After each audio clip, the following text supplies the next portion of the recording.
This thing I'm about to show now is the learner interface. If you've, anybody here not used a computer before? Wow, okay. You know that when you use your computer, you operate through some kind of an interface. It may be DOS, it may be Windows, it may be the Macintosh, it may be an Apple II, it may be Unix, but you operate through some kind of an interface between you and all the stuff going on in the machine that supports you.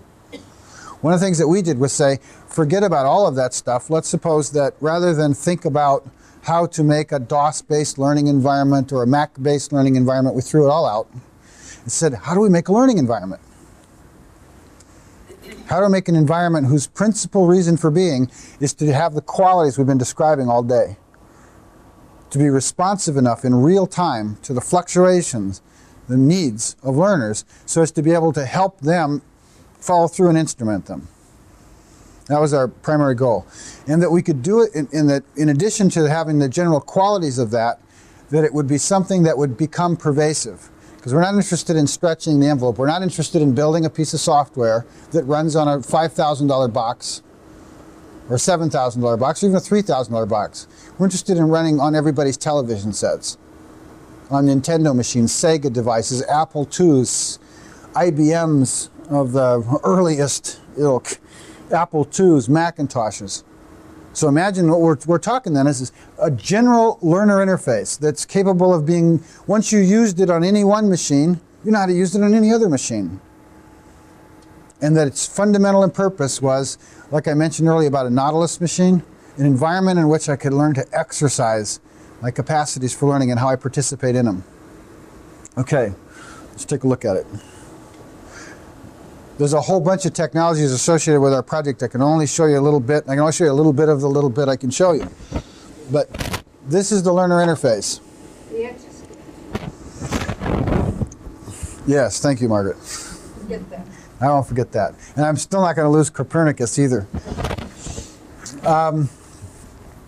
So imagine that this is either on a television set, a Macintosh, an Apple II, running through a Nintendo machine or a more powerful box. And that on the right-hand side here is a control panel. And that if you're left-handed, then we'll move the control panel over here. And that you're able to use a mouse or a joystick.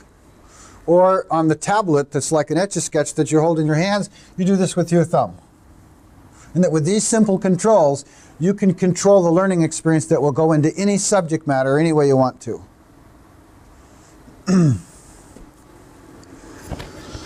These are the different levels that the machine is designed to respond to. It's designed to respond to learning needs, or what we call meaning needs, or we talked about briefly earlier. Elemental needs, construct level needs, navigational needs, kind of a compass or bearing setting needs, the ability to collect things in my travels, and the ability for me to articulate feedback and to support the system around me learning about my needs. Other types of help. Let's take on,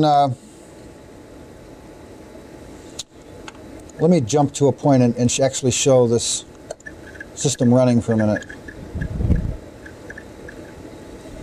This is a learner interface with some content in it. In this case, a 5th grade earth science textbook. And this indicates I'm on the central thread. I'm kind of sailing down the regular old textbook thread. Here's some text, and here's the control panels. Again, this deals with quick reference material. This deals with representation level stuff, and I'm going to come back and describe these in more detail in a moment. Gross navigation, in other words, away from where I am or deeper into where I am.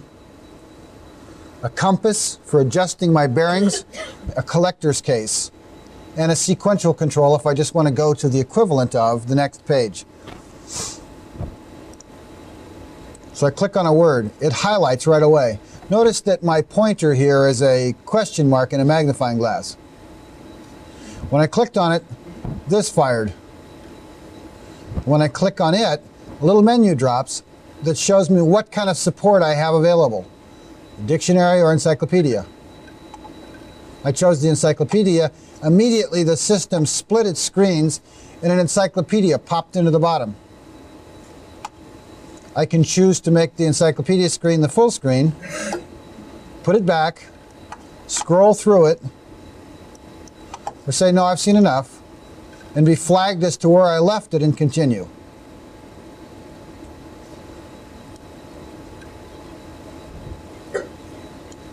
I may say, no, I don't want to read through this. Just take me to the key points, please. In which case, the keys show up, and these are the key points. Say, no. Please take me into something more scientific. Something more along the roots of the idea of gravity.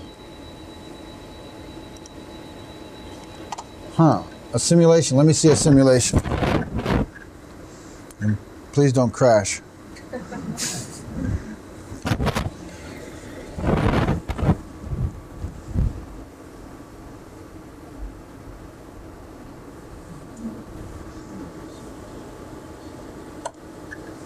It did crash.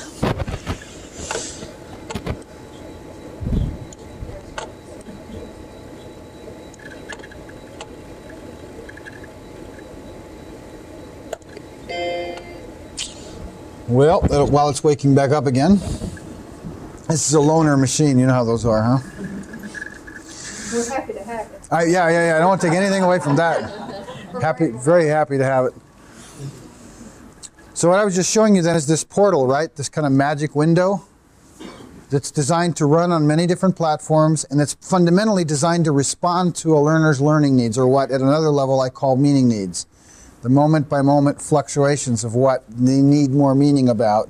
At the elemental level, which is the word, term, phrase, acronym, place, small visual image, soundbite level. And at another level, which we might call the representational level. No, that's right, Margaret. I'm able to be tonight figuring out what's wrong with this guy.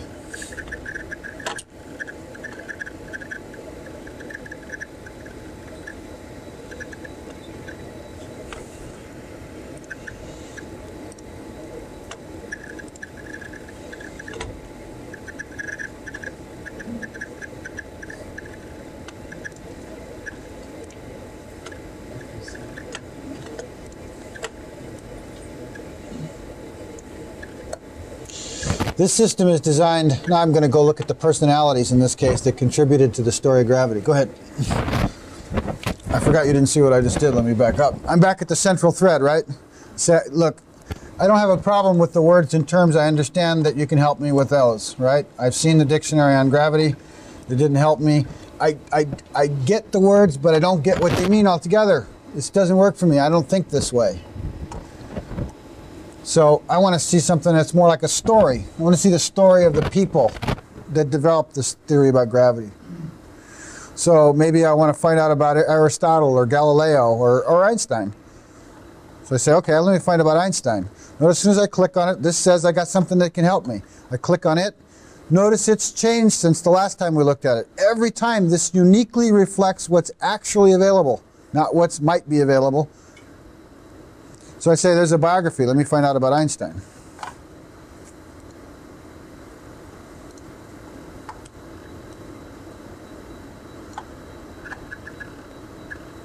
It follows from the special theory of relativity that mass and energy are both different manifestations of the same thing.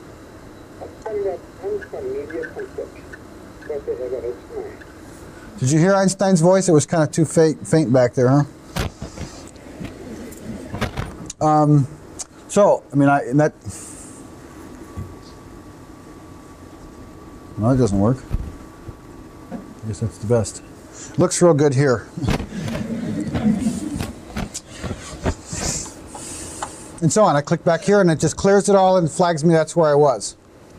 The point is that with minimal distraction to my flow, I can say, I'm moving along, wait a minute, I'm curious, I'm uncertain, I desire more.